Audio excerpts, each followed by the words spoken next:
అన్నా దీనికి extra charge అవుతుంది అన్న, ఎక్స్ట్రా దీనికి అది బయటకు లేదు. మీరు బుక్ చేసేటప్పుడే దానికి ఏ బండి వస్తుందో అది బుక్ చేసుకోవాలి కదన్నా. మాకు ఇంత దూరం వచ్చిన డీజిల్ వేస్ట్, టైం వేస్ట్ మాకు. అది మీకు తెలియాలి, 8 ఫీట్ వెహికల్ వస్తుందా 9 ఫీట్ వెహికల్ వస్తుందా అనేది చూసుకోవాలి.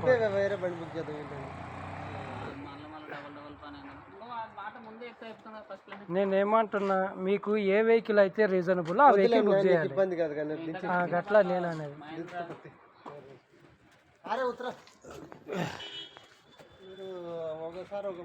ఒకసారి కాదన్నా, హోటల్లో నీకు అన్ని వెహికల్ అవైలబుల్ ఉన్నాయి. నీకు అన్ని వెహికల్ అవైలబుల్ ఉన్నాయి, ఒక్కటే కాదు 10 ఫీట్ల బండి కూడా ఉంది. అంటే దాంట్లో రేట్ ఎక్కువ ఇస్తుంటే తీసుకుపోతుంటే మేము కొట్టలేదా. ఇప్పుడు దీని కిరాయి మాకు 1500 వస్తుంది. మీరు ఎంత ఇచ్చిండ్రు దీంట్లో? ఇంత 800 వచ్చింది, 820 రూపాయలు. మేము ఇదే కిరాయి మీ అప్పుడు తీసుకుంటే 1500 తీసుకుంటాం. ఎక్స్ట్రానా 300 అవుతుంది ఎక్స్ట్రా. వద్దులే దించి వేరే బుక్ చేద్దాం, క్యాన్సిల్ పెట్టాలి.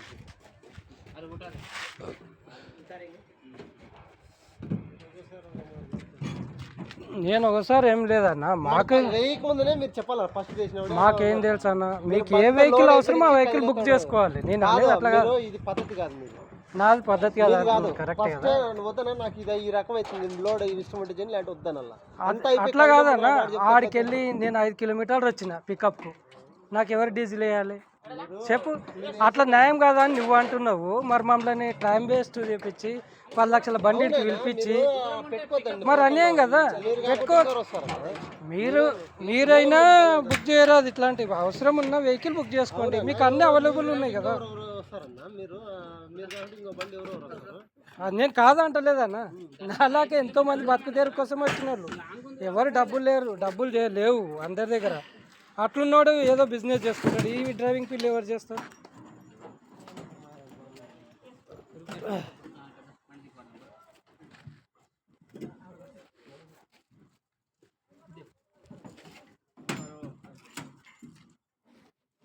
అందరూ డబ్బులు లేకనే బతుకుదేరు కోసం రోడ్డు మీదకి వచ్చింది.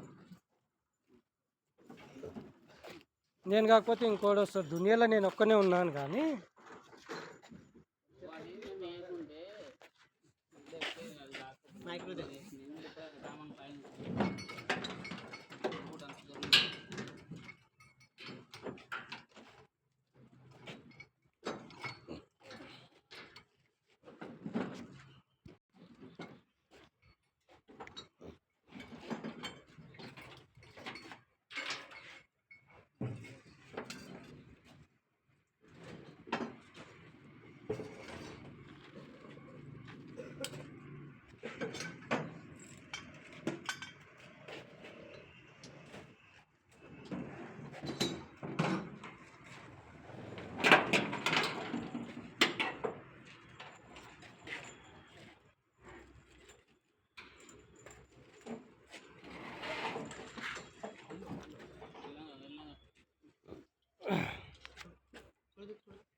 వెడుతూ కూడా పర్మిషన్ లేదన్న, ఆర్టీఓ దగ్గర అయినా ఏడైనా వెడుతూ కూడా పర్మిషన్ లేదు. అవన్నా 100 రూపాయల ఈ రోజుల్లో ఏమొస్తుందన్న, డీజిలే రావట్లేదు, పెట్రోలు. రోజంతా కష్టపడే కస్టమర్కు పోటర్కి లాభం ఉంది, కానీ డ్రైవర్ ఈఎంఐలు కట్టుకోలేకపోతున్నాడు, ఫ్యామిలీని కూడా నడపలేకపోతున్నాడు. మిమ్మల్ని అడుగుతలేము కదా, మీరు రీజనబుల్గా బుక్ చేయాలి. మీరు మా టైం వేస్ట్ ఎందుకు చేస్తారు? అట్లా మీకు అవసరం ఉన్నది, రిక్వైర్మెంట్ ఉందంటే 9 ఫీటు 10 ఫీట్ వెహికల్ అయితే దానికి సెట్ అవుతుంది. 8 ఫీట్ వెహికల్లో ఓవర్లోడ్ ఓవర్ హైట్ వేస్తా అంటే మాకేడ అవుతుంది అన్న, ఓవర్ పెడతలేదా?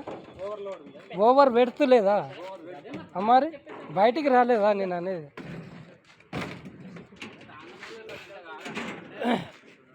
నేను అన్నా కదన్నా, మీకు కాదన్నప్పటికీ మనం ఏం చేస్తాం?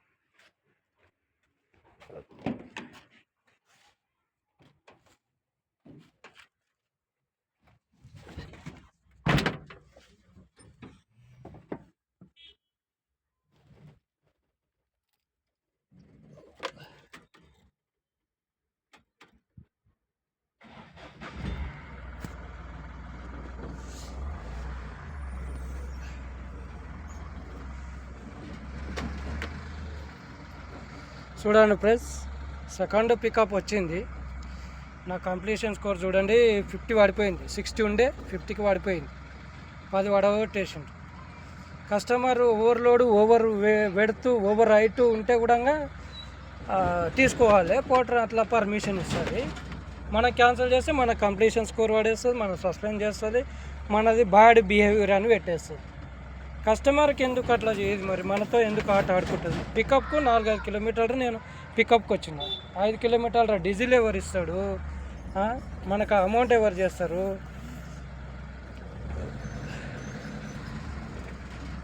ఎట్లా బతుకుదురు ఏంది ఇది? మరీ దారుణంగా ఉంది. కనీసం బంగ్లాదేశ్లో ఒక హిందువుని దారుణంగా హత్య చేసిన దానికన్నా అధ్వానం బతుకునంగానే పీడించుకో తింటుంది ప్రభుత్వాలు కానీ, చట్టాలు కానీ. హిందువుల కోసం కానీ, పని చేసుకో బతికేటోనికి కానీ చట్టాలు, పర్టికులర్గా చట్టాలు లేవు. వాటి కోసం పోరాడదాం ఉంది అంటే ఎవరు ముందుకు రారు. అంటే హిందూ చట్టాన్ని కాపాడేది, ప్రపంచవ్యాప్తంగా హిందూ చట్టాలను కాపాడడానికే కొత్త చట్టాన్ని రాయాలి. ఆ చట్టం ఎలా ఉండాలంటే, హిందువుని ఏమన్నా, హిందువుని తిట్టిన, కొట్టిన, చంపిన, అది ఏ దేశమన్నా కానీ ఐక్యరాజ్య సమితితో సహా సహకరించి ఆ దేశం పైన ఆ దేశం పైన యుద్ధం ప్రకటించాలి. అదేవిధంగా దేశంలో ఉన్న, ఇంట్లో ఉన్న హిందువుల్లోనే ఎవరేమన్నా అన్నా కానీ వాళ్ళకు ఈ క్షణాల్లో ఉరిశిక్ష విధించాలి. అటువంటి కఠినమైన చట్టాన్ని తెస్తేనే మన హిందూ ధర్మాన్ని కాపాడగలుగుతాం. అలాంటి చట్టాలు తీసుకురావడానికి, పోరాడడానికే నేను సిద్ధం. మీరు కూడా సిద్ధపడండి. ఎందుకంటే ఎన్ని రోజులు కష్టపడ్డా మన జీవితాలు మారాయి, మన ప్రభుత్వాలు మారరు, మన కోసం చట్టాలు పుట్టుకురావు. మనమే మన చట్టాలను పుట్టించాలి. కాబట్టి దర్జాగా పోరాడదాం. ముందు డూ ఆర్ డై. నువ్వు చనిపోయేది ఎట్లా చనిపోతావు, ఏ విధంగా అయినా చనిపోతావు. ఆత్మహత్య చేసుకుంటే చట్టపరంగా నేరము అంటారు ప్రభుత్వం కానీ, పోలీసు వాళ్ళు కానీ. మరి ఈ విధంగా హింసించి, పీడించి వాళ్ళ జీవితాన్ని వృధా చేసే వాళ్లకు ఎలాంటి శిక్ష విధించాలి? మరి తన బ్రతుకు మీద ఆశ వదులుకొని ఈ కష్టాలను భరించలేక ఆత్మహత్యకు పోయేటోని కూడా వద్దని, నువ్వు ఇదే హింస భరిస్తూ బ్రతుకు అని చెప్పే చట్టాలు మరి న్యాయం జరగడానికి, అలాంటి అన్యాయాలను ఎదిరించడానికి చట్టాలు లేవా? ఎందుకు రాయలేదు మరి చట్టాలు? ఓవర్లోడ్ వేసుకొని పోతే 1000 రూపాయలు చెలానేస్తాడు. మనకు ఇచ్చిన పోర్టల్ అమౌంట్ 820 రూపాయలు. మీదికెళ్ళి 200 రూపాయలు నేను జేబుకెళ్ళి వేసుకొని కట్టుకోవాలి. పోర్టర్ కమిషన్ తీయంగా అది 750 రూపాయలు అవుతుంది. మీదికెళ్ళి 300 రూపాయలు నేను పోలీసు వాళ్ళ చెలానా కట్టాలి. అంటే దీనికి అప్పే చేయాలి. బండి ఈఎంఐ కట్టడానికి మళ్ళీ మీదికెళ్ళి అప్పే చేయాలి. బండి మెయింటెనెన్స్ చేసుకోవడానికి మీదికెళ్ళి అప్పే చేయాలి. డీజిల్ పోసుకోవడానికి మీదికెళ్ళి అప్పే చేయాలి. నా ఫ్యామిలీని నడపడానికి కూడా అప్పే చేయాలి. కష్టపడదామని, నా ఫ్యామిలీని నడుపుకుందామని, బండి ఈఎంఐ కడదామని వెహికల్ తెచ్చుకొని ఏదో సెల్ఫ్ ఎంప్లాయ్గా బతుకు తెరువు చూసుకుందామంటే మన కోసం చట్టాలు లేవు. అసలు దేశంలో కాదు, ఇంట్లోనే వాల్యూ లేకుండా పోతుంది. అసలు ఈ విధంగా ఉంటే ఇంకెట్లా ఉంటుంది వాల్యూ? నువ్వు చేసేది తక్కువ, అప్పులు చేసేది ఎక్కువ అని ఇంటోళ్ళు హింసిస్తున్నారు. ఇటు రోడ్డు మీదకి వస్తే పోలీసు వాళ్ళు చలానాలు వేస్తున్నారు. ఇటు కస్టమర్ దగ్గరికి వెళ్తే ఇష్టం వచ్చినట్లు వాళ్ళు బుక్ చేసుకొని, ఇష్టం వచ్చినట్లు ఇష్టం వాళ్ళది. బట్ నష్టపోయేది ఒక డ్రైవర్ సోదరుడు. మాది బ్యాడ్ బిహేవియర్ అయితే మా కష్టాన్ని, మా కడుపు కోతని తట్టుకోలేక కస్టమర్ని అడుగుతున్నాం మేము. సార్ మాకు రీజనబుల్ వెహికల్ బుక్ చేసుకోండి, మీకు ఏ వెహికల్ రిక్వైర్మెంట్ ఉందో ఆ వెహికలే బుక్ చేయండి, మాలాంటి వాళ్ళ టైం వేస్ట్ చేయకండి అని చెప్తే కూడా కస్టమర్ ఏ విధంగా మాట్లాడుతున్నారు చూడండి. మీరు ఒక్కరే ఉన్నారా దునియాలో? వేరే లేరా? వేరే వెహికల్కి బుక్ చేయడానికి పర్మిషన్ ఇచ్చింది ఎవరు? పోర్టర్. అలాంటి ఛాన్స్ ఎందుకు ఇచ్చింది పోర్టర్ కస్టమర్కు? ఒక్క ఆర్డర్ క్యాన్సిల్ చేసిండు, టైంపాస్ కోసం చేసిండని అర్థం చేసుకోవాలి. అసంటి వ్యక్తికి 1000 రూపాయలు చలాన్ వేయాలి, 24 అవర్స్ బ్లాక్లో పెట్టాలి ఆ ఐడిని క్యాన్సిల్ చేస్తే. ఆ విధంగా చట్టాలు లేవు, ఆ విధంగా యాప్లో తయారు చేయడం లేదా? చేయరా అట్లా? ఎందుకు మాతో టైంపాస్ చేస్తున్నారు? మరి మా జీవితాలతో ఆడుకుంటున్నారు. అందుకే ఈ దారుణాలను భరించలేకనే, తట్టుకోలేకనే దేశం కోసం 200 సంవత్సరాలు పరిపాలించిన బ్రిటిష్ వాళ్ళని తరిమి కొట్టడానికి కడుపు 200 సంవత్సరాలు భరించి తట్టుకోలేక ధర్నా చేయడం జరిగింది, యుద్ధం చేయడం జరిగింది. సేమ్ అట్లే మాది కూడా తట్టుకోలేక పోటోర్తో ధర్నా చేస్తున్నాం. ఆల్రెడీ పోటోర్తో పోరాడుతున్నాం. కమిషనర్ ఆఫీస్లో కంప్లైంట్ ఇచ్చినాం, లేబర్ ఆఫీస్లో కంప్లైంట్ ఇచ్చినాం. అయినా ఆఫీసర్లు మా కోసం లేరు, మనల్ని పీడించడానికి కూడా ఆఫీసర్లు ఉన్నారు. ఎప్పుడు వాళ్ళు సాల్వ్ చేసేది? ఆత్మహత్య చేసినాక సాల్వ్ చేస్తారా? దానికి కారణం ఎవరు? మీరే కదా. న్యాయం జరగదనే ఉద్దేశంతో మానసిక వేదనకు తట్టుకోలేక, ఈ బాధలు భరించలేక ఆత్మహత్యకు గురి అవుతున్నారు. డ్రైవర్లు కానీ, రైతులు కానీ, పని చేసుకునే వాళ్ళు ఎవరైనా కానీ. కారణం మెయిన్ ఇంపార్టెంట్, చట్టాలు సక్రమంగా లేనందుకు వాళ్ళ ఆత్మహత్యల కారణమవుతుంది. ఆత్మహత్య చేసుకోవడానికి కారణమైన వాళ్ళకు శిక్ష విధించాలి. ఆత్మహత్య చేసుకోవడానికి కారణమైన వాళ్ళకు కఠినమైన దారుణమైన శిక్షలు ఉండాలి. అప్పుడే అలాంటి వాళ్ళకు న్యాయం జరుగుతుంది, ఆత్మహత్యలు తగ్గిపోతాయి. తప్పుగా మాట్లాడుంటే క్షమించండి. నిజాయితీగా దేశాన్ని కాపాడుకోవడానికి, దేశంలో సంపదను పెంచుకోవాలంటే ప్రతి వ్యక్తి ఆదాయం పెరిగితేనే దేశ సంపదన పెరుగుతుంది. ఎవరిదో ఒక్కంది ఆదాయం పెరిగితే, దేశంలో ఒకడే ధనవంతుడు ఉంటే మిగతాలంతా పేదలు ఉంటే ఆ దేశ అభివృద్ధి కాదు, ఆ దేశ ధనవంతురాల దేశం, ధనమైన దేశం కాదు. అది అభివృద్ధి చెందుతున్న దేశంగానే పరిగణించబడుతుంది. అది అర్థం చేసుకొని ప్రతి ఒక్క వ్యక్తి ఆదాయాన్ని పెంచడానికి నేను ఈ పోరాటం చేస్తున్నా, ఈ వీడియో పెడుతున్నా.